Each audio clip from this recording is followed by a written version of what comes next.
तथाकथित जितने भी इंडिया अलायंस के लोग हैं ये अलग एक्सरसाइज में लगे हुए हैं कि भैया नवंबर में बहाना क्या देंगे। उस वक्त राष्ट्रीय जनता दल उन्हीं जगहों पे जीत पाई जहां पे मैंने अपने प्रत्याशी उतारे, जिससे एनडीए के वोटों में ही उस वक्त बिखराव हुआ। बिहार में 2 से 3 महीने बाद विधानसभा चुनाव है और इस चुनाव में तमाम राजनीतिक दल अपनी पूरी ताकत दिखाने के लिए लगातार तैयारी कर रही है। एक तरफ तेजस्वी यादव तो दूसरी तरफ मुख्यमंत्री नीतीश कुमार के नेतृत्व में एनडीए अपनी पूरी ताकत लगा चुकी है। और इन सब के बीच केंद्रीय मंत्री चिराग पासवान का एक बड़ा बयान निकलकर सामने आया। चिराग पासवान इन दिनों राजनीतिक गलियारे में खूब चर्चा का विषय बने हुए हैं।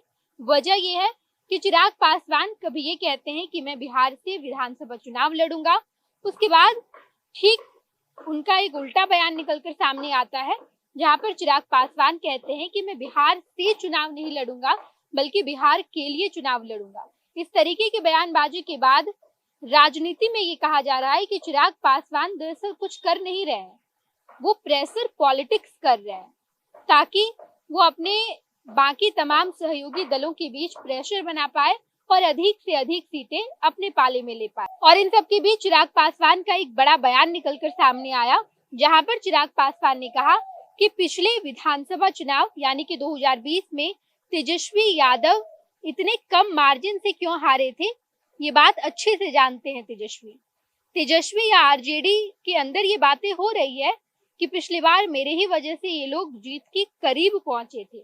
जीते तो नहीं थे लेकिन जीत के करीब अगर पहुंचे थे, इतने कम मार्जिन से हारे थे, तो इसके पीछे चिराग पासवान थे।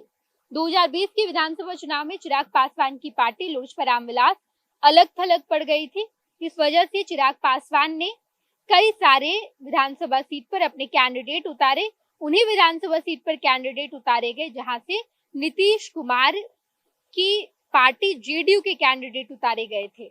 और ऐसे में जो वोट बैंक है, जो वोट है, उसका बंटवारा हो गया और तेजस्वी यादव को इसका बड़ा फायदा हुआ। तेजस्वी यादव कम मार्जिन से उन तमाम सीटों पर हारे या जीत के करीब पहुंचे। लगातार तेजस्वी यादव ये बात कई सारे मंचों से कह चुके हैं कि अरे पिछली बार तो हम लोग जीत ही गए थे ना, ये लोग उल्टा सीधा करके हम लोगों को हरा दिया, नहीं तो पिछली बार जो मैंडेट हमें मिला था, जनता का साथ मिला था, वो किसी से छिपा नहीं है। और इसी पर अब चिराग पासवान ने जवाब दिया है कि पिछली बार अगर आपको जनता का मैंडेट मिला था, अगर आप जीत के करीब पहुंचे थे, तो वजह क्या थी? वजह ये थी कि हम जिन सीटों पर चुनाव लड़े, हमने जहां जहां कैंडिडेट उतारा, वहीं पर आप जीते या वहीं पर आपको अच्छी खासी वोट बैंक मिली, वोट मिली।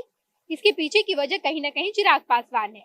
और अब चिराग पासवान कह रहे हैं कि 2020 वाला मामला 2025 में नहीं है, 2025 में हम एक साथ हैं, एनडीए के जितने घटक दल हैं सभी एक साथ हैं और हमारा वोट भी बटा हुआ नहीं है, इस बार सब इंटैक्ट है और जब चुनावी मैदान में जाएंगे तो एनडीए जीत हासिल करेगी। दरअसल ये लोग सोच रहे हैं कि नवंबर में हम बताएंगे क्या, हम जब जनता के बीच जाएंगे, हम अगर हार गए तो हम क्या इसके पीछे की वजह बताएंगे, क्या दलील देंगे। तो ये लोग दलील तलाश रहे हैं क्योंकि ये लोग भी अच्छे से जानते हैं कि इन्हें हारना है। आप सुनिए चिराग पासवान क्या कुछ कहते नजर आए हैं। देखिए, महामहिम से मुलाकात के कई विषय थे, राजनीतिक भी एक दो विषय थे, पर सबसे ज्यादा प्रमुखता से जिस कारण आज महामहिम राज्यपाल जी से आज मुलाकात की गई है, मेरे नेता मेरे पिता आदरणीय रामविलास पासवान जी का जयंती दिवस आगामी 5 तारीख को है, 5 जुलाई को। और हम लोग हर साल की तरह इस साल भी उनका जयंती दिवस हाजीपुर में हम लोग मनाने जा रहे हैं, आयोजित कर रहे हैं। ये जब से पापा गए हैं तब से ये परंपरा रही है कि उनका जयंती दिवस उनकी कर्मभूमि पे हम लोग आयोजित करते रहे। और जिस दिन वो गए वो दिन हम लोग हर साल हमारे गांव में शहरबन्नी में हम लोग उनकी याद में कार्यक्रम आयोजित करते रहे हैं। इस बार हाजीपुर में तो पार्टी के द्वारा कार्यक्रम आयोजित किया ही गया है, पर साथ ही में 2023 में जिसकी जानकारी मैं 5 तारीख को आप लोगों के साथ और विस्तार में साझा करूंगा। 2023 अक्टूबर से हम लोगों ने बीटो करके एक संस्था की हम लोगों ने शुरुआत की थी, बिहार इंटरनेशनल ट्रेड ऑर्गेनाइजेशन के नाम से बीटो की हम लोगों ने शुरुआत की। ये एक ऐसा मंच है जहाँ पे जितने बिहारी जो देश से बाहर रह रहे हैं, जो नॉन रेसिडेंट्स हैं, जो बिहारी डायस्पोरा के लोग हैं, जो अलग अलग देशों में रह रहे हैं और जो अपने राज्य के लिए योगदान करना चाहते हैं, उनको एक मंच पर लाकर उनके माध्यम से बिहार में कैसे बिहार फर्स्ट बिहारी फर्स्ट की सोच को हम लोग मजबूत करें, इस सोच के साथ बीटो का गठन किया गया था। आज बीटो लगभग 17 देशों में सक्रिय भूमिका में है। 7-8 ऐसे चैप्टर्स हैं जहाँ पे मैं खुद पर्सनली जाकर उसको मैंने उसकी समीक्षा करने का काम किया है। लक्ष्य है 25 देशों तक इस साल बीटो के संगठन को लेके जाने का, और इसके माध्यम से बिहारी ऐसे लोग जो दूसरे देशों में रह रहे हैं और अपने देश के लिए निवेश करना चाहते हैं, इंफ्रास्ट्रक्चर डेवलपमेंट में योगदान देना चाहते हैं, उनको हम लोग एक मंच में लाने का कार्य कर रहे हैं।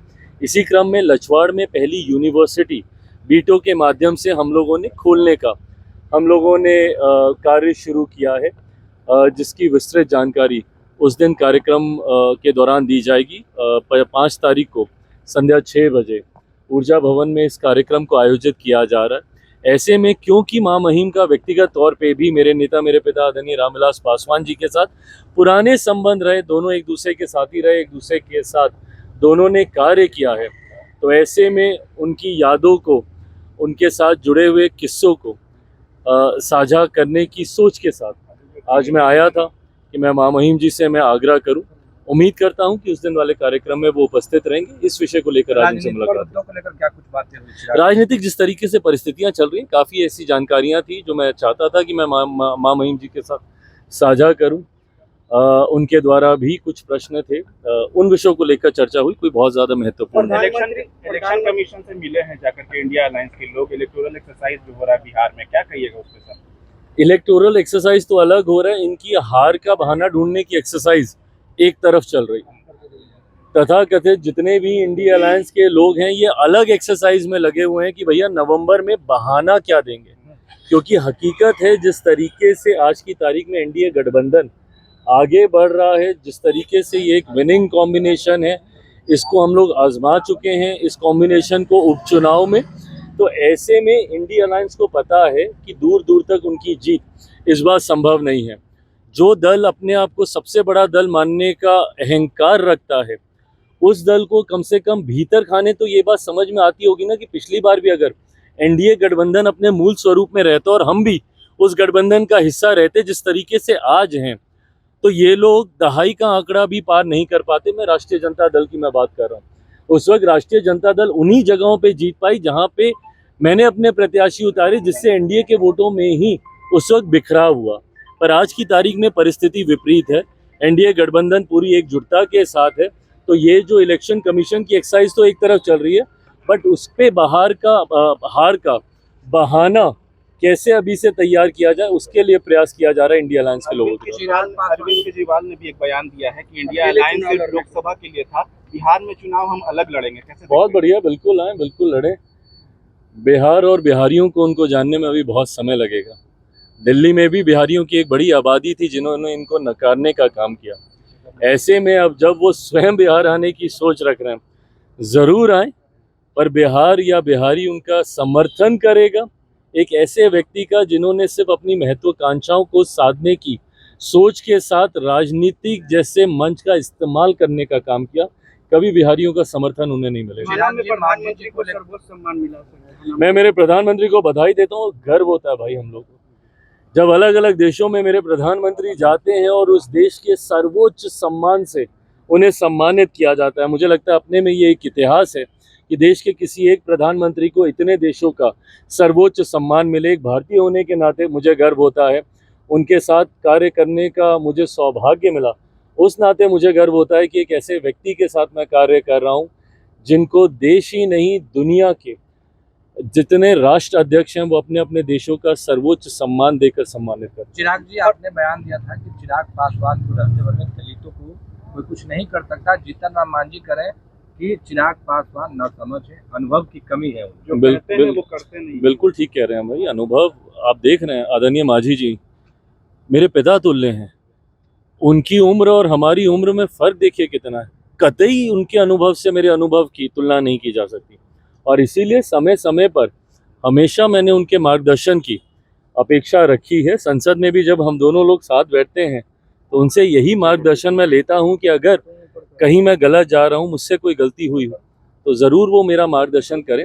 ऐसे में उनकी जितनी बातें हैं, कई बार मीडिया के माध्यम से उन बातों को प्रस्तुत ऐसा किया जाता है जैसे वो कठोर शब्द हैं, पर बड़ों के कठोर शब्द भी आशीर्वाद के समान होते हैं। ऐसे में उनकी सारी बातें मेरे सराखों पर।